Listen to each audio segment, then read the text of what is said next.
hindi mami mo ang makakasama natin ngayon. Walang pamilyang mabubuo. Dahil kahit kailan, hindi ko ituturing na kapatid yung freak na yan. Kung ako sa'yo, kakalimutan ko na yung si Ira at si Trixie. Mahalaga po kasi sa akin yung mga magulang nila. Pag nagkaayos na po kami, kasunod po nun, magkakaayos na rin kami nila. Si Ramir at ni Attorney Meredith. Inaakusahan ka, Charito Mercado, sa paglabag sa Artikulo 248 ng Revised Penal Code o salang pagpatay. Anong sagot mo sa sala? Not guilty, Your Honor.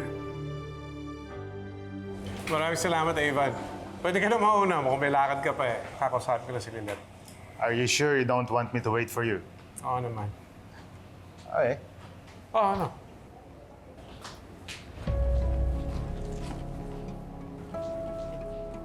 Hello?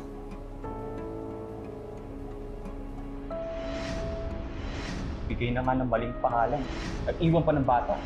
Meredith Magbanwa ang maiden name niya. Tama ang hinala ko. Yes. Problema ba? Okay. No problem. You can just send the documents to my office. I'd like to review it before I accept this case, if it's okay with you. Yeah. Paki-endorse na lang dun sa bill. Tagal ko na hinihintay pag babalik Someone niya. will receive it. Kailangan ko malaman. Siya talaga ang ina ni Lynette. Thank you for having us.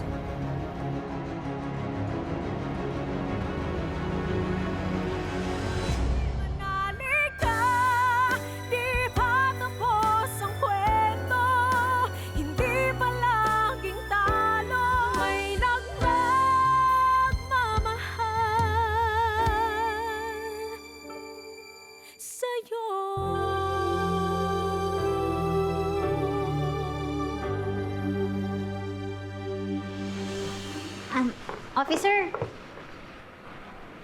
Yes, attorney. pwede ko po bang makausap yung kliyente ko? Sige po, pa sandali lang po ha. Kasi may naka-schedule pa po kami na hearing na escortat po namin. Sige po, sandali lang. Bye.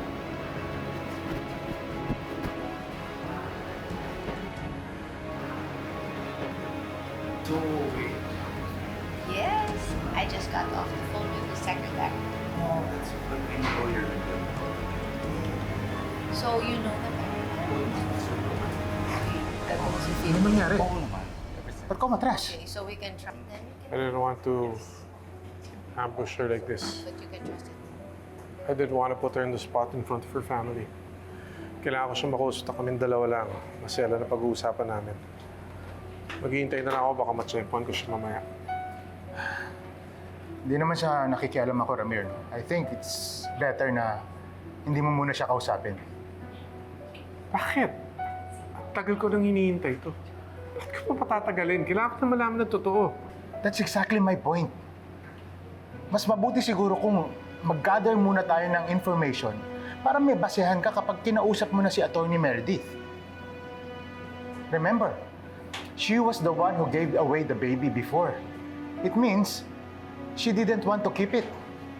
Kapag tinanong mo siya kung siya ang ina ni Lynette, baka i-deny lang niya. Pero, kapag meron ka ng impormasyon at ebidensya na bago at naniniwala kang tama ka, hindi na siya basta-bastang makakatanggi. She has no choice but to admit the truth.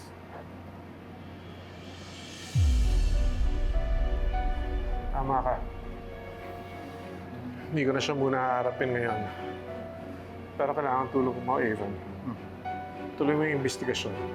Kailangan natin mangarap ng ebidensya na magpapatunay na si Meredith talaga ang ina ni Lynette. Okay. Kamusta po yung lagay niyo sa kulungan? Nakakatulog po ba kayo? Kumakain po ba kayo? Huwag mo intindihin, attorney. Pag nagkita kayo nilang Guy, yakapin mo siya para sa akin, ha? Mahal na mahal mo siya.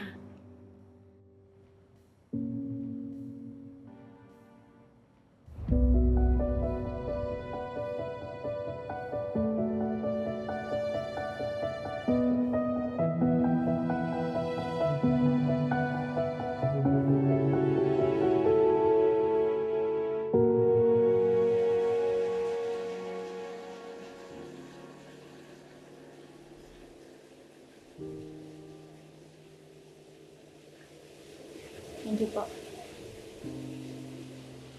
just like to apologize for last time.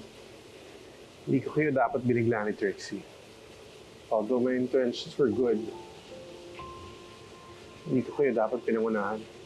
Tama nga yung sinabi mo eh. Actually, time will heal all wounds, di ba? Sir Ramir, bakit po pala nakipagkita kayo ulit sa akin ngayon? Alam po ba ni Ma'am Patricia at ni Trixie? Baka po magalit sila ulit sa inyo pag nalamang pinuntahan niyo ko. I know it was you. Oh?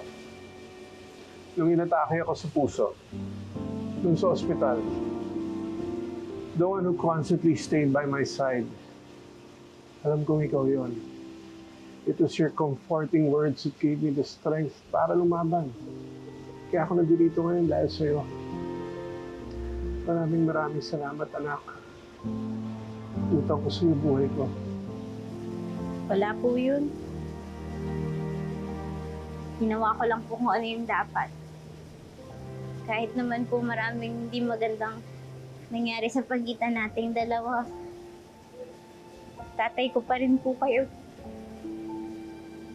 Hindi ko po kakayanin may mangyaring masama sa inyo. Di ba kalimutan na natin lahat ng pangit na nangyari noon? Kalimutan na natin lahat ng masakit na salita na sabi. Kalimutan na natin yun. If it's okay with you, so sana magsimula muli.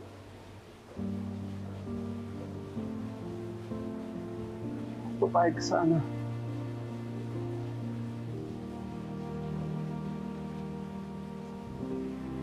Sige po.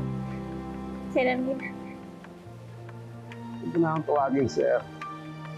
Maaari ba simula ngayon? Tawagin mo na akong daddy or tatay. Apo. Pasensya na po. Hindi lang po kasi ako sanay. Pero masasanay din po ako. Tay.